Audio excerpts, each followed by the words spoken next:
مسلمان اللہ پہ اعتماد اور توکل کرتا ہے، وہ کہتا ہے میں اللہ کا غلام ہوں، یہاں میری ایک بھی نہیں چلے گی، میری خواہشات کی جگہ جنت ہے، دنیا نہیں ہے، یہ میری نہیں چلے گی۔ لوگ مجھے تنگ کر رہے ہوتے ہیں فون کر کر کے، یہ مجبوری ہے، یہ مسئلہ ہے، یوں کر لے۔ میں کہتا ہوں بھائی شریعت کا حکم ہے۔ اب ایک آدمی نے کہا کہ میرے 5 بچے ہیں، چھٹا آنے والا ہے، ایک کمرہ ہے، غربت میں مرا جا رہا ہوں، ضائع کرا دوں اس کو؟ میں نے کہا نہیں کرا سکتے، اللہ کا حکم ہے بھائی۔ کہہ رہے یار وہ اتنے پل نہیں رہے یہ، اور آپ یہ، تو میں نے کہا وہ 5 زندہ ہیں یا نہیں ہیں؟ پیدا ہوئے تھے، ماں کی چھاتیوں میں دودھ پیدا ہوا تھا کہ نہیں ہوا تھا؟ اور دوسری بات، اب دلائل تو میں دیتا رہتا ہوں، دلائل کی دنیا تو الگ ہے، اللہ نے اجازت نہیں دی، بس ختم۔ ہم کس کے غلام ہیں؟ اور یہ پوری دنیا میں اللیگل ہے، مجھے پتا چلا، یہ پوری ایک آدھ دنیا میں کنٹریز ایسے ہیں جن میں الاؤ ہے، ورنہ ایبورشن پوری دنیا میں اللیگل ہے۔ اسلام تو ان کی سمجھ میں نہیں آتا، لیکن آپ یونائٹڈ نیشن کے لا کو فالو کر لو۔ تو میں نے کہا بھائی نہیں ہے اجازت، کسی انسان کو آپ اس سے اس کی زندگی کا حق نہیں چھین سکتے، بس غریب ہے امیر ہے جیسا ہے اپنی قسمت پہ آئے گا۔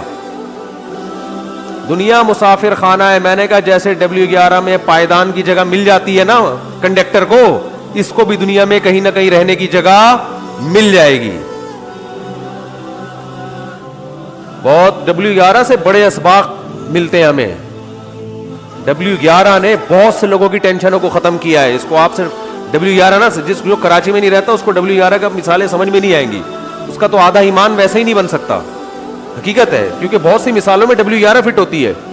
پنجاب والوں کو کیا پتا یار، مجھے تو ڈر ہے وہ ایمان میں پیچھے نہ رہ جائیں کراچی والوں سے، کیونکہ ان کو یہ مثالیں سمجھ میں نہیں آئیں گی۔ تو کنڈکٹر کو W11 میں کتنی بھی بھری ہوئی ہو جگہ ملتی ہے کہ نہیں ملتی؟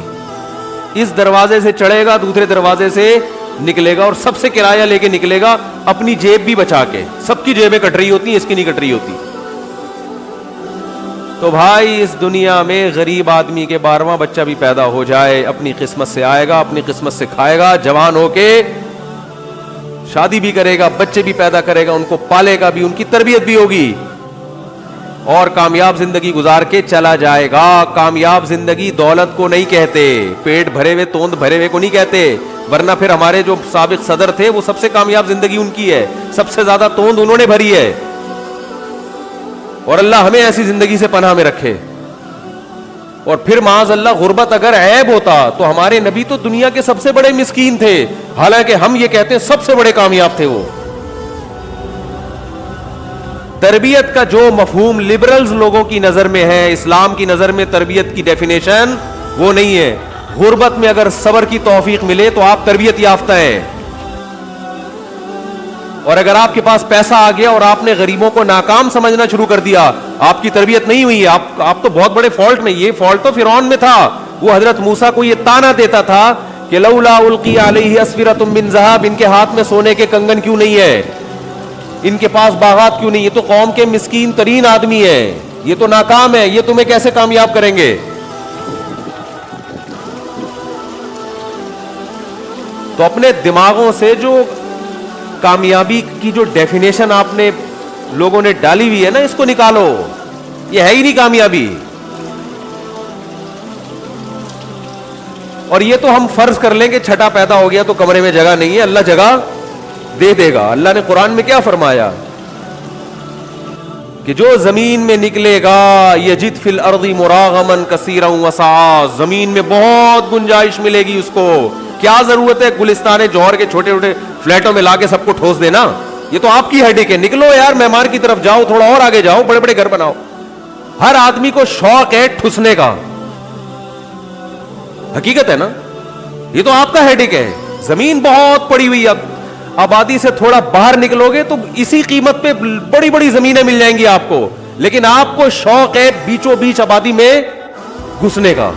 ایک ایک فلیٹ میں 20 بچے اور 15 بچے سو رہے ہیں، یہ تو آپ کا ہیڈک ہے، یہ اللہ کا ہیڈک تھوڑی ہے۔ یہ تو آپ نے خود فیصلہ کیا ہوا ہے کہ نہیں، میں نے وہ چھوٹے سے وہ انگریزوں کے زمانے کے بنائے ہوئے فلیٹ میں ہی 15 بچوں کو گھسیڑنا ہے میں نے اس میں۔ بھائی اس کو بیچو، نکلو یار، تھوڑا آبادی سے باہر جاؤ۔ کوئی بات نہیں, آدھا گھنٹہ 1 گھنٹہ آنے میں لگ جائے گا, شہر آنے میں. تو اللہ نے کیا فرمایا, جو زمین میں نکلے گا نا, یجد فی الارض مراغما کثیرا وسعا, زمین اللہ کی چھوٹی نہیں ہے, بہت بڑی زمین ہے, بہت بڑی زمین ہے.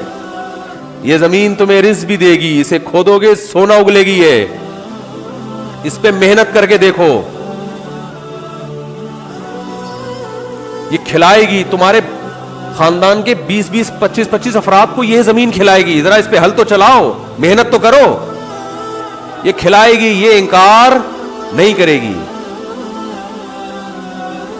وسع, اور گنجائش بھی ملے گی اس کو, زمین میں فراخی بھی ملے گی. تو اس لیے لوگ مجھے آ کے بتا رہے ہوتے ہیں وہ غریب ہے, وہ اتنے سے فلیٹ میں 20 بچوں کو گھسیڑا ہوا ہے اس نے, یا آپ کہتے ہو بچے زیادہ ہونے چاہیے, یہ ہوتا ہے. تو میں ان سے کہتا ہوں کہ 20 بچے تو 20 ہوتے نہیں ہیں. جب 20واں ہوتا ہے تو پہلا وہ 25-30 سال کا ہو چکا ہوتا ہے. وہ اتنے گھسڑنے والے ہوتے نہیں, وہ اپنا کما کے اپنا ٹھیا ٹھکانا. بچے کو بالغ ہو گیا, نکالو گھر سے, حقیقت ہے. میں تو لوگوں کو ایسے مشورے دیتا ہوں, بیٹا بڑا ہو گیا اب چل نکل, شاباش, اپنا کما اپنا کھا. پرندوں سے عبرت حاصل کیا کرو. کبوتر میں نر اور مادہ مل کے بچے کو پالتے ہیں, کیسی محنت کرتے ہیں نا. جب انڈے دیتے ہیں نا تو 12 گھنٹے کبوتری بیٹھتی ہے انڈوں پہ, 12 گھنٹے کبوتر بیٹھتا ہے. شکر کرو اللہ نے ہمیں ایسا نہیں بنایا, یہ اللہ کا بہت بڑا فضل ہو گیا. بالکل کبوتر جیسا اللہ نے ہمیں نہیں بنایا, ورنہ لوگ ملنے آئے ہوتے صاحب سے کہ جی صاحب ابھی انڈوں میں بیٹھے ہوئے, ابھی صاحب کا ٹائم چل رہا ہے. تو 12 گھنٹے ڈیوٹی ہوتی ہے. اس کے بعد دونوں مل کے اپنے بچوں کو پالتے ہیں. کیسے دانا لے کر آتے ہیں, بڑی کیئر کرتے ہیں, بہت حفاظت کرتے ہیں. جیسے ہی بچہ تھوڑا بڑا ہوتا ہے اسے کہتے ہیں چل پتلی گلی سے نکل. اب یہ تھوڑی کہ ساری زندگی تجھے ہم پالتے رہیں گے, اور بھی دنیا میں غم ہے. جیسے اس کے پر نکلتے ہیں نا, اڑنا شروع ہوتا ہے, چلو شاباش, شلو. سعودی عرب میں چلو کو عرب لوگ شلو کہتے ہیں.